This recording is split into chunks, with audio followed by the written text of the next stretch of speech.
Hello and welcome to another episode of the YouTube Success Podcast. My name is Matt Hughes, the king of video and also Matt Full-Time, actually, if you've been listening to the podcast for any length of time. In this episode, I'm going to tell you all about probably one of the most important things that you need as a YouTuber and probably the thing that most people don't do. And it's surprising when they don't do it. And also, when I tell you about this, you're going to be like, oh my God, this is so obvious. Of course I should do this. This strategy will help you generate endless ideas for your YouTube channel, and it will put you inside the mind of your client, right? It will put you inside the mind of them, because when you do it, YouTube tells you exactly what they're looking for.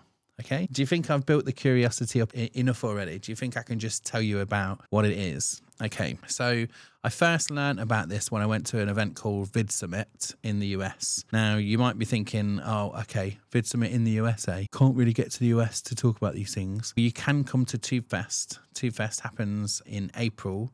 This year it is April 23rd and 24th, and it's in Birmingham at the East Side Rooms. So you should come along to TubeFest and you might learn some stuff just like this I'm about to teach you. But of course, you've got the YouTube Success Podcast, and you can also find me on the Matt Full-Time YouTube channel. So let's get to it then. So the thing that I'm going to talk about is called research.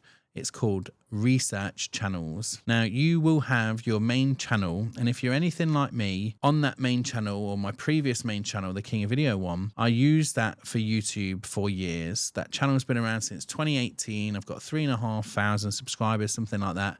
And I've used it since 2018 to browse YouTube, to listen to music, to watch football, all of the things, right? And so when I go to that YouTube feed now, what I get, all of those things combined. In fact, I don't even want to show you my home feed for YouTube because it is a mess of a whole bunch of different stuff. Now with a YouTube research channel, what we're doing is we're creating a channel where we're keeping it super clean and we're acting like our ideal client avatar. This means that we are going to create a new channel.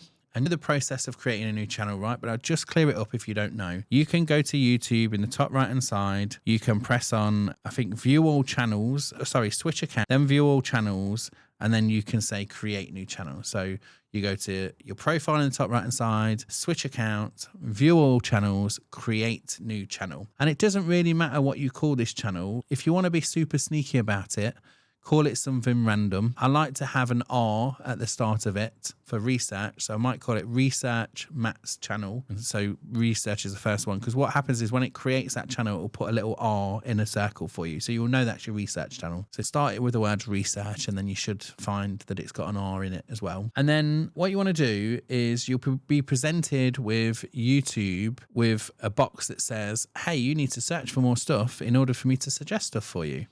So now you've got to be your ideal client. So yes, you can go to your own channel if you want, and you can subscribe to that, and you can take a look at some of the videos.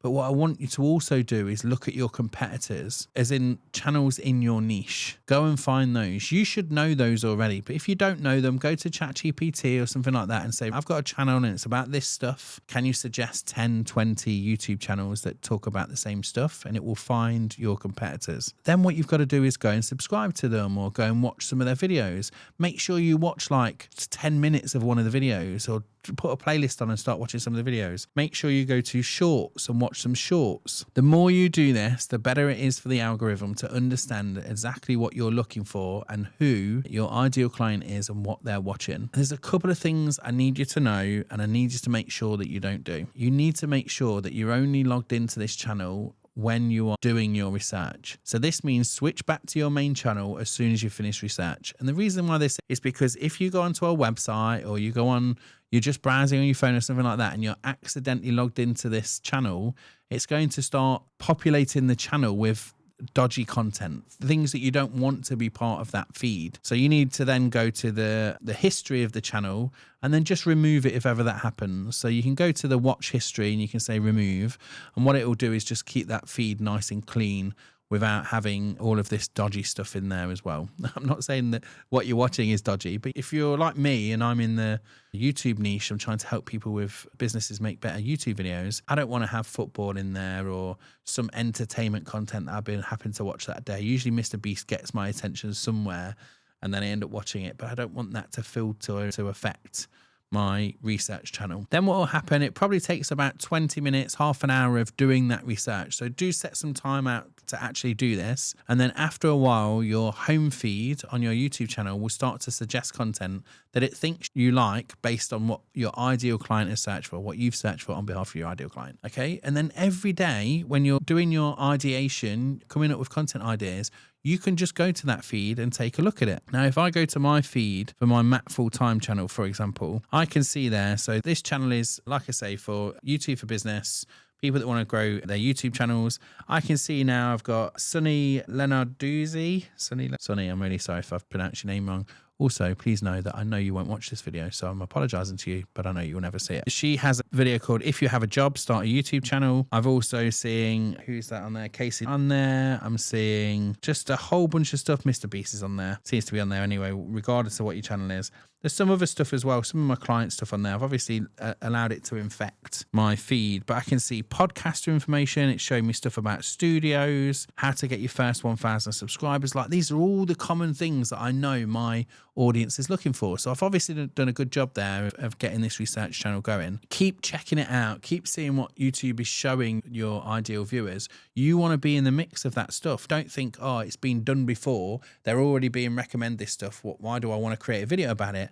Actually, you should use this as an inspiration. And if, for example, there's a video I'm hearing from Dan the Creator, and it says, if you have less than 1,000 subscribers, never do this. That's a great video. I could absolutely do my research. I've got my own things that I could talk about. I could watch Dan's video, see what he says, and the things that I disagree with, I could go, no, that's not for me. Maybe he's got a list of 10 different things, and maybe I could take 5 of them and then put 5 of my own and create my own version of it. Maybe I'll do a review of his video and then have me as a green screen showing some of the stuff over the top of it. There's a whole bunch of things you can do.